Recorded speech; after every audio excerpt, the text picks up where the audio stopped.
ordinance amendment for accessory family dwelling in section 5, Mr. Kravitz.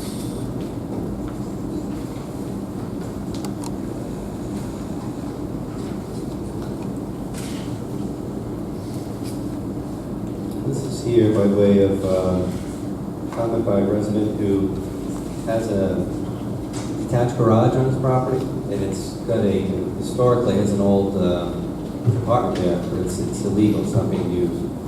I'm sorry, Tom, what is it they have?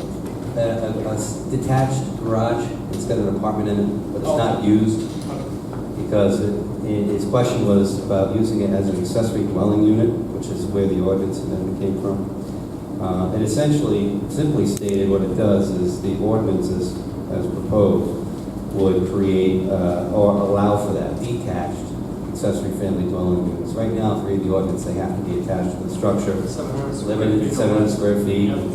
I talked with Dawn about it, that the building office in Cary, and they seem okay with it. It's not here, I should mention, Council President, we put it on informally. It hasn't been advertised, there's no first reading or anything, it's just the notion of the idea.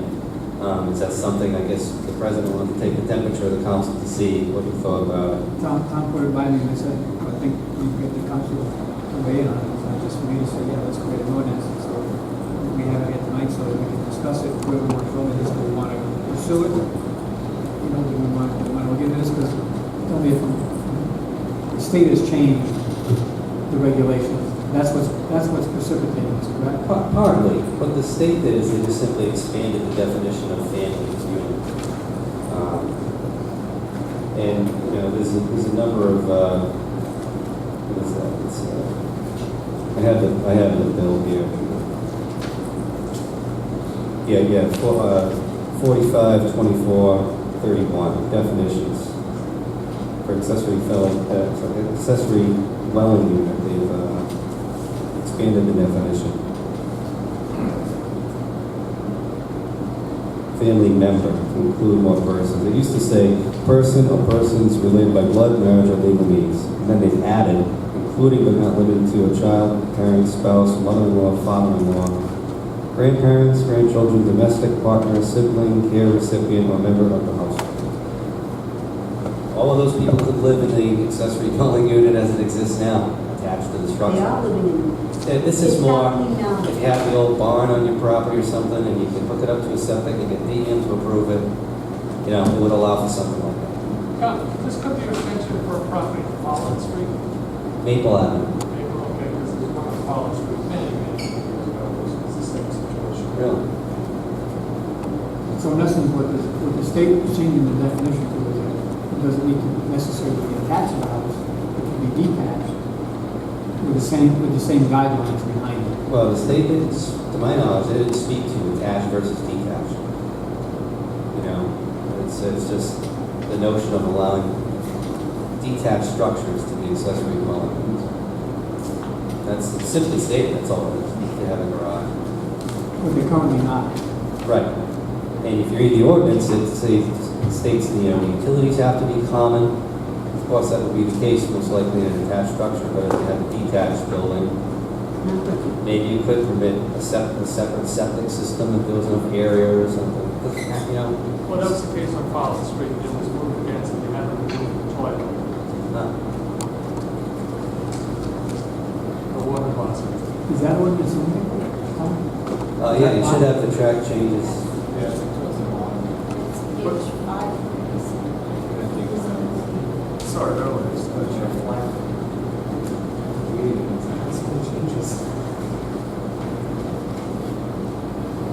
Can you see the changes? I thought I left the track changes on. So specifically, That's we're why I'm looking going to at, go to that. It's only 2 pages. specifically we're looking at 5.6.3.9. That's all. Right. Okay. retaining the family member, correct? Who's going to monitor that? The building office, I had an extensive conversation with Dawn on this, and they're very good at getting responses to the letters that they sent out annually. She said the number's about 80, and they got them all back. She had like 99% response, Yeah, which was impressive to me. I thought in that ordinance, and we heard it years ago, and Yeah. we had it once a year, like an affidavit that you have to show. That's where else. So that wouldn't change, you know.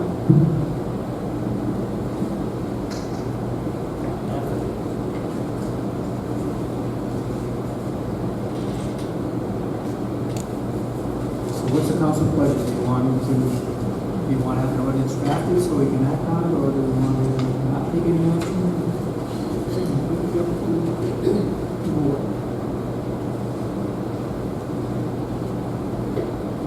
I'll tell you right now, I'm not for it.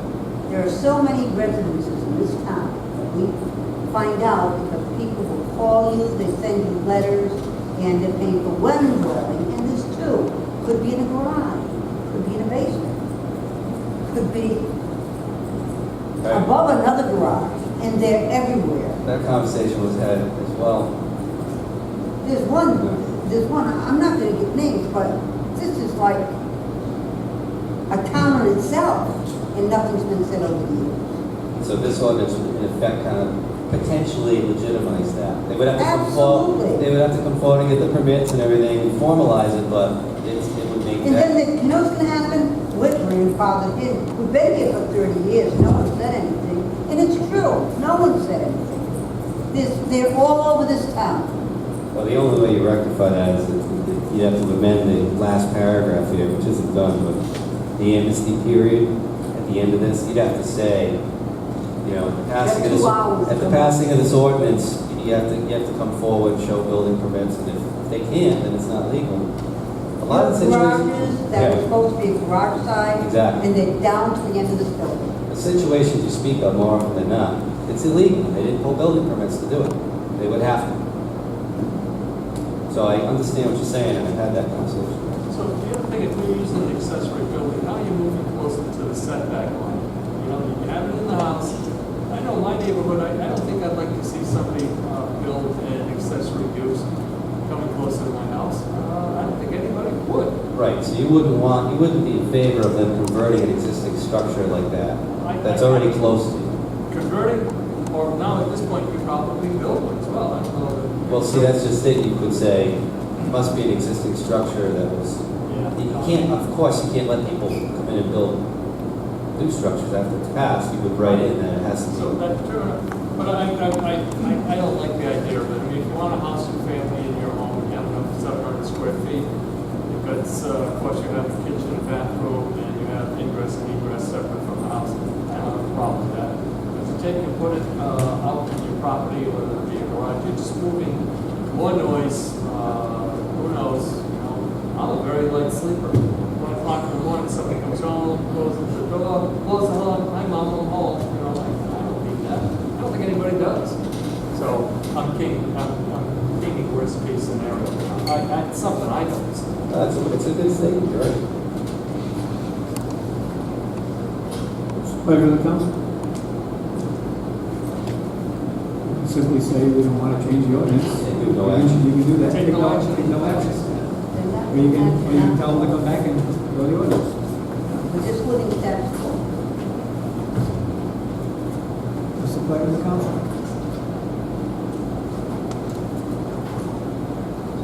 That's it. There's no motion. The motion, I guess, we go on. Tom, thanks for doing the work on it, though. Appreciate it. That wasn't sarcastic, Tom. I meant that sincerely. No. You know, we don't. I can be flippant at times. I get that. Next item, discussion by council vote for action on request from the DPW to utilize the state of Rhode Island Department of Transportation Master Race Agreement, enter an agreement with Sealcoating Inc, crack ceiling not to exceed $30,000. Mr. DeJesus, authorization for signature. You have all the paper in front of you. Do it, Mr. President. I'll make that motion. Motion by Mr. Zelinski, is there a second? Second. Second by Mr. O'Hara, under discussion. Mr. Jesus, do we go out to bid on this, or do we just go and look at for master price agreement?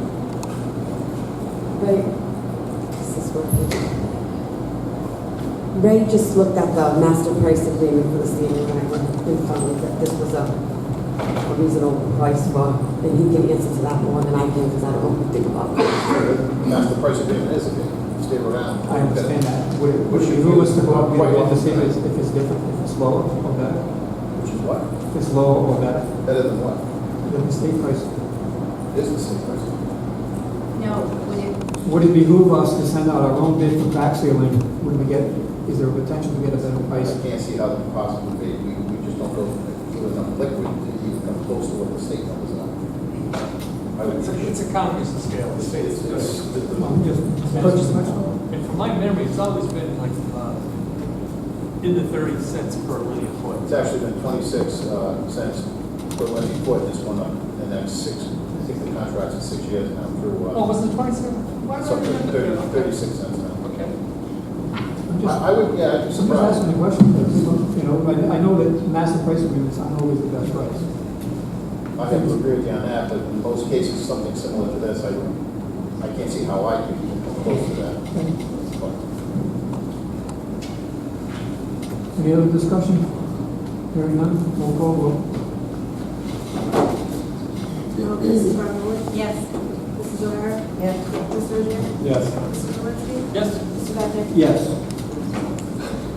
Next item, discussion by council vote or action on employee health care benefits. Council resolution dated May 2006 regarding medical benefits to town employees and retirees. Request dated July 24, 2019. Mr. Ezovski.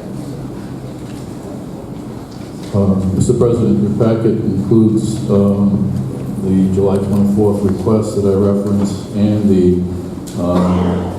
resolution of the 2006 council. The only way to respond to that July 24th request would be to change the position or make an exception to that resolution or establish a new one. In the past, I have said in many venues that I do not like the circumstance that we have where some of our benefit programs or actually most of our benefit programs for our appointed staff are simply follow-ons to negotiated contracts. I believe as an administrator that I should not be entitled to any of that I negotiate. I've said from the first day that I sat here that it doesn't make any sense to me that the system should be that way. But it is what it is. And as it relates to others in the system, what we have here is a circumstance where a person retiring from the local 1937 contract is afforded health care as they had it prior to retirement for an additional 5 years, all paid by the town. An appointed staff person leaves with, nothing as it relates to health care. That disparity bothers me. That said, I'm not an advocate for a circumstance where we increase our OPEB, post-employment benefit liabilities. But my opinion in these things don't really matter. This is a compensation issue. It's a matter for the council. I have researched to try to understand what could be done. And that is the other pile of paper that was provided in your packet. And I think we should be looking to change the local 937 contract where it doesn't reflect any kind of consideration to Medicare coverage or Medicare eligibility. The contract simply says that any individual who meets certain parameters that they were hired prior to 2005. So this thing's on a downward trajectory, which is good. But people hired before 2005 have opportunity to be able to have family medical coverage for an additional 5 years at no cost. My belief is that we need to establish a circumstance where anyone who is eligible for Medicare, even as this benefit continues, be required to get their coverage through Medicare with the cost covered by the town for two reasons. One, the cost for a family plan would be about $5,000 per year lesser, and the benefit circumstance mostly the same, and in some cases better, with also the benefit to the community of lesser impact on the group qualification by the likely circumstance of older folks needing higher care or more intense care, as those of us who are a little older may already know. So that our base costs for coverage of everyone else is less impacted by the cost that we provide in these extended benefit circumstances. So it's a complex question that is before you. There is a resolution that says, to me at this point, that I have to say no to the request, barring some other direction from council.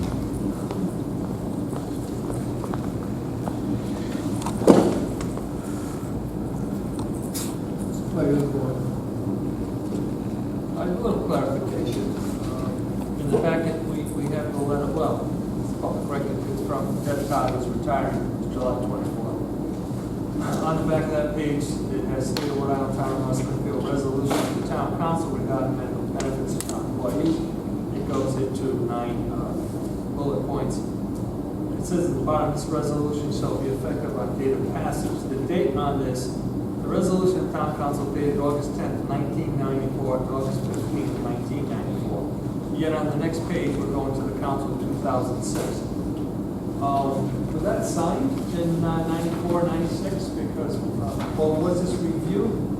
That's 13 years ago. I don't, my signature's on one 2006. I don't recall it. What happened? I'm not sure I understand your question, but on the other hand, I will point out to you that that resolution is an attachment to a caveat of every compensation ordinance that has been passed since then. So it's not, it wasn't just passed in 2006, it's been an attachment to every compensation ordinance since then. From 2006 forward or going back? Yes. Yeah. There's no question that that resolution still stands, Councilman Swansky, in my view. I'm not 2006 resolution. Yes. Because it repealed those previous two. Yes.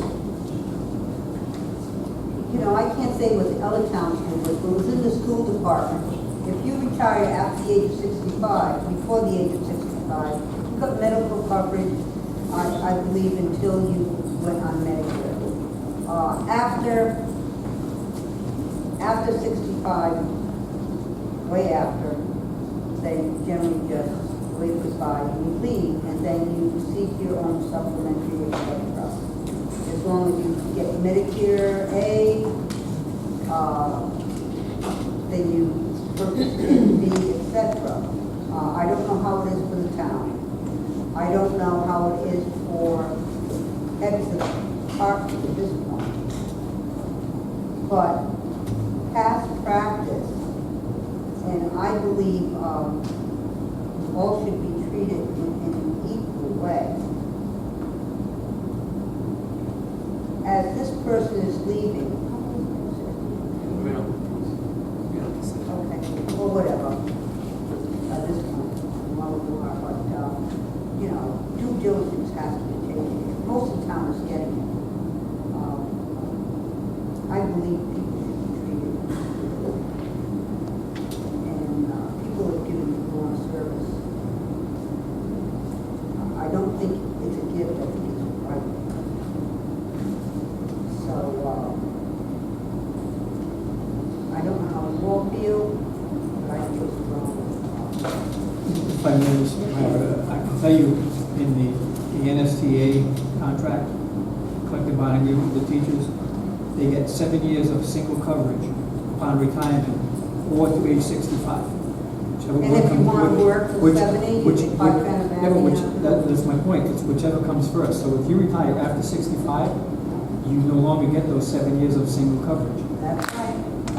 That's what's in the contract. And since then, the state's changed all of their retirement rules anyway, so you can't retire before you're 59 and a half anyway. So in essence, you can get 5.5 years of coverage, single coverage. Even if you were a family plan, you get 5.5 years of single coverage, age 65, and then you have to go to Medicare. That's how the school department operates. But not, this variance is for men.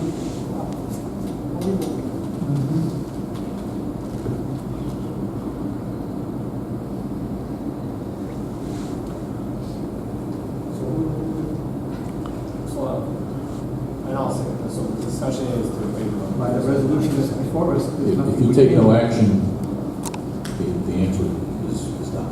Actually, I don't want to be voting on benefits without having ample time to review and Yeah. I know these things Yeah. are complex. You're right, absolutely. Based on what we have right now, with the resolution that's in play, the request would be denied. Correct? Yes.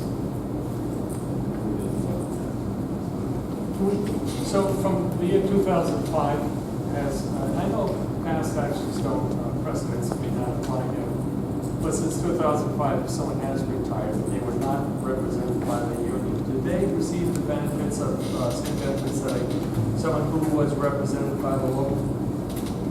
We endeavored to try to find records to see what happened in each of any similar case.